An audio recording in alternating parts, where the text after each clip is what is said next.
Any questions, folks? This Alabama roster is pretty loaded, pretty balanced. I know that you recruited feeling a little bit, or a good bit. What have you thought of what you've seen from them so far? Yeah, first of all, with their team, they got a great mix, right? Whenever you can have returning players coming back from a Final Four team, that's where the journey starts. And I think in recruiting, in my opinion, they not only added talented pieces, but pieces that fit, guys that play really good with Sears. And so, yeah, a lot of respect for the roster that Nate put together.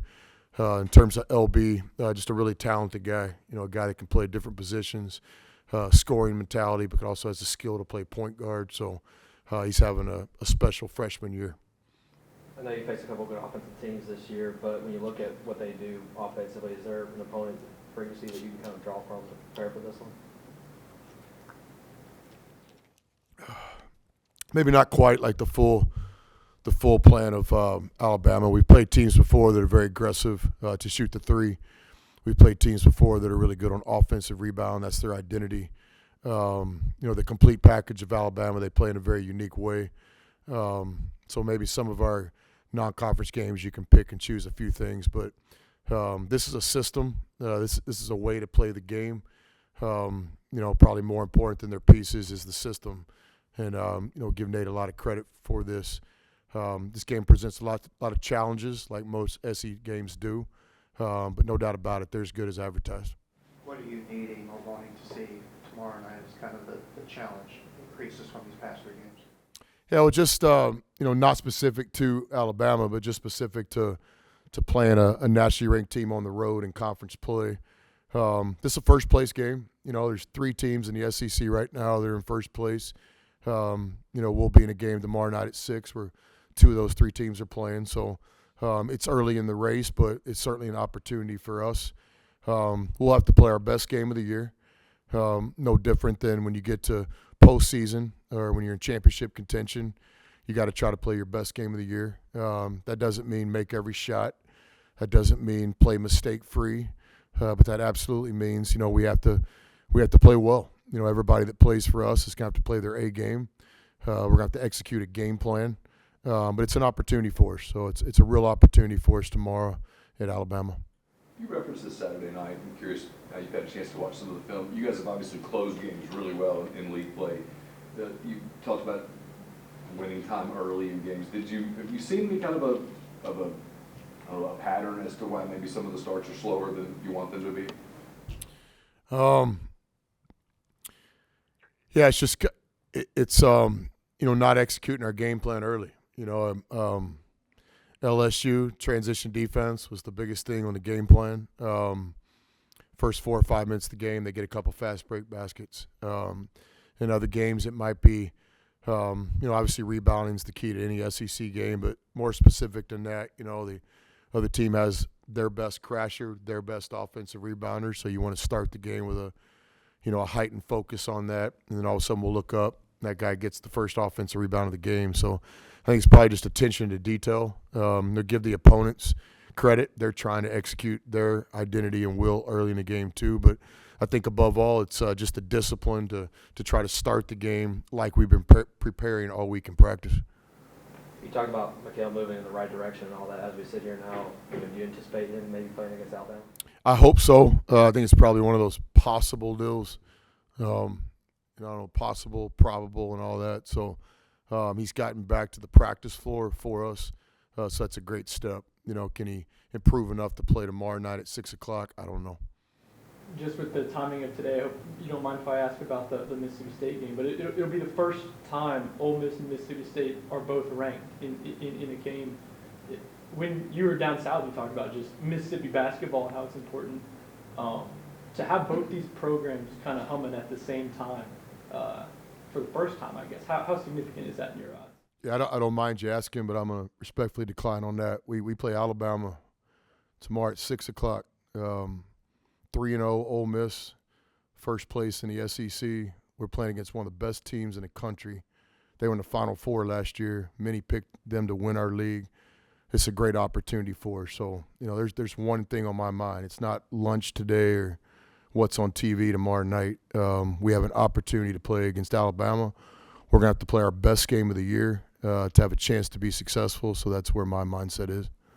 Eduardo Klofke's come off the bench at times, and he's giving you guys a spark on both ends of the floor. What does that say when a guy comes off the bench and gives you that kind of spark, and can you anticipate him getting some more minutes down the line? Yeah, Klafke, let's think about this. We're a top 25 team here, year two. We've worked hard to build this. I feel like we're competitive enough to be a part of the fight this year. We'll see. And Klafke is a young freshman in our rotation. In today's world of college basketball, where people can stay old and get old, and fifth-year players still. Last year, I guess the COVID guys playing. For Klafke to be in this rotation speaks a lot about his talent, but also just his persistence and discipline. So he has a real role in this team. I do agree with the question. He brings a lot of energy and intensity. I think our fans caught on to that early on. His teammates have. It's one of his many roles is to bring juice, man.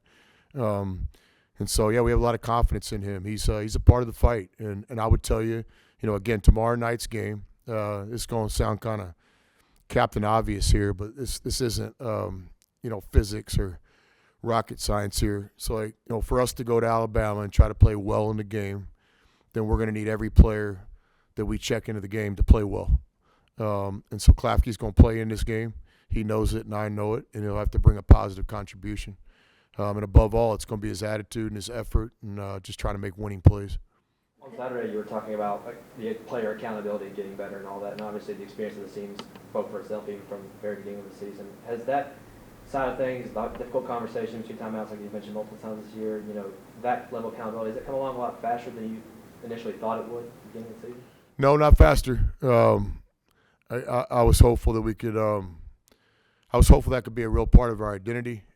It's improving in the right direction, but you guys know what's about the hit, right? Like some people think we might have the toughest schedule in college basketball remaining. That has a lot to do with how things shake out. But we have a lot of opportunity games coming up. So I hope that the fact that we've been stressing and emphasizing player accountability, I hope that can end up being a positive part of it. And you guys can see it. It doesn't have to. Guy misses a block out. If you're looking at our organization and the head coach is the only guy yelling at that player, then there's not a lot of accountability out there. When you start seeing success too, guy makes an extra pass, that's a great screen. You see guys, North Carolina pointing to guys. You see energy on the bench. You can feel it. You know when there's some accountability in the program. I think we're a work in progress. I think our guys want to win. They want to do what they're told. But they're not completely there yet. It's like there's a difference between being kind of, I'm all in, coach, I'm committed, versus I have no other plan. I believe in the plan 100%. This is what we're doing, and I think we're right on that line there. And I think as the season continues, if we can just completely surrender to the plan, man, play for the guy next to you, play for the scoreboard and your plus minus, not your stats or your next shot. If that could become a part of our team, then I think we could be pretty good as the season goes on. Is that what he's done at Alabama? Has he built that over time? And that program wasn't where it is today when he first got there. I don't know. I'm not at Alabama. What I would have an opinion on would just be that, Sears is a winner. He leads Alabama to the Final Four last year. He decides to come back. He's preseason college basketball player of the year by most people to start the season. Some other guys are getting some well-deserved narrative. Broom at Auburn, Duke, Cooper, those are legit. But, let's don't forget Sears. What's he doing? He's doing exactly what he did when he left the floor last year. He's helping his team win. He leads the SEC in assists right now.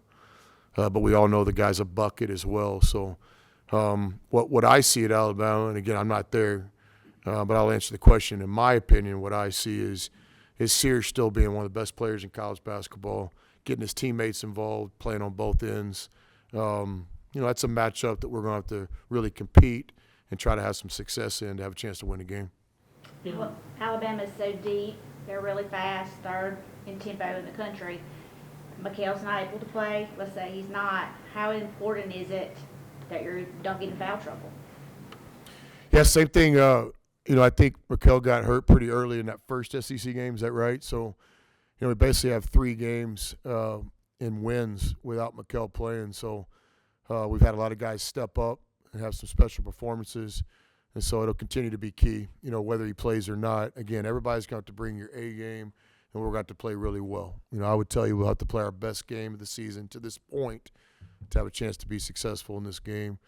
Foul trouble, we want to be aggressive. I've never been a big overemphasizer of that. They give you 5 fouls in college basketball for guys playing 25, 28, 30 minutes.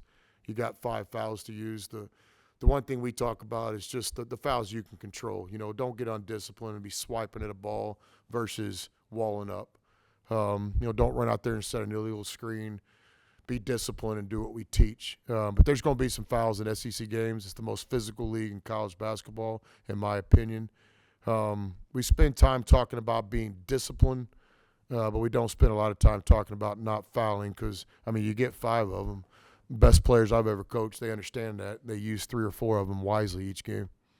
Talking about building programs, in your eyes, has the recipe changed at all from when you were at Fort Scott and Seminole State? How much has building programs the recipe changed? Yeah, I think the rule changes change maybe some of the ways you get there, but the overall deal hadn't changed. You get it's a player-based business. You get talented players. They can compete in your conference. In my opinion, you got to have 3 or 4 all-conference players to compete in this league. You got to have a couple NBA players to win this league. So it's always been about talent. How do you get those players? You recruit them, but you also develop them. Could Klafke be one of the best players in the SEC somewhere down the line? Yeah, we got to develop them. So it starts in recruiting, but it's also player development, guys getting better. Part of our plan is always to have a great staff, not only talented guys, future head coaches, but guys that can work together. Just like basketball, you can have 5 great players, but can those players play together? We've always worked hard to have a home court advantage. Very appreciative of what we're building here at Ole Miss. It's our 2nd year. That crowd the other night was real. Think about it. We basically got the arena to capacity with weather being a factor. We only had like 400 students at that game. Classes haven't started. If we can get to where we're averaging, 3,000 or 4,000 students, and those same people come back to the game. But that's always been a part of our plan to develop a home court advantage. A lot of work goes into that. The one thing that has changed is just the rules. As coaches, we don't make the rules. You got to adapt or get left behind. So obviously now with the portal, with name and likeness, with the 5th year COVID, waiting for the NCAA to come out with this new deal. Like, is this 5th year deal real? Maybe. So there's a chance Dart could play college football again if he wanted to. Conceivably. Right. So, you wait around on that. You can imagine you're running a business and they change the rules during the game, So it's like, I'm running a restaurant and we stay open until 11 o'clock every night. And all of a sudden, I get a call, hey, you got to close at 7 tonight. You got to be able to adapt and change. And so that's one thing I think's changed over the years. It's just the way the game's changed. You got to adapt pretty quick. Was Fort Scott probably your first rebuilding job? Is that fair to characterize it as? I don't know what you consider. That was our first head coaching job. In junior college, every year is a rebuild job because the roster's changed. But similar in a lot of ways. We got to Fort Scott. We inherited 3 or 4 players. We brought in 80% of our team new. We had some older guys. We had some freshman guys. We had good staff. We developed the home court advantage. Basically sold out every conference game in Arnold Arena that year. So never thought of it like that. But here we are years later trying to do the same thing. Can we get some players? Can we develop them? Can we get a staff to help our players? And can we develop a fan base and give us a home court advantage? Any more questions? All right, thanks. All right, thanks. Appreciate it.